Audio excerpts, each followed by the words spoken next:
নমস্কাৰ এই মুহূৰ্তত আপোনালোকৰ বাবে লৈ আহিছোঁ এক গুৰুত্বপূৰ্ণ খবৰ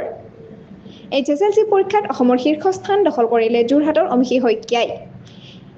এইবাৰ পৰীক্ষাত শীৰ্ষস্থান দখল কৰিলে অমিশী শইকীয়া যি প্ৰজ্ঞা একাডেমী ছিনিয়ৰ ছেকেণ্ডাৰী স্কুল যোৰহাটৰ ছাত্ৰী তেওঁ মুঠ 591 নম্বৰ লাভ কৰি অসমৰ ভিতৰত প্ৰথম স্থান অধিকাৰ কৰিছে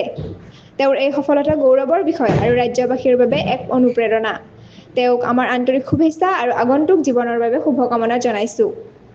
এনে ধৰণৰ খবৰবোৰ পাবলৈ অসম নিউজ এক্সপ্ৰেছ চেনেলটো সাবস্ক্ৰাইব কৰক লাইক কমেন্ট শ্বেয়াৰ কৰিবলৈ নাপাহৰিব ধন্যবাদ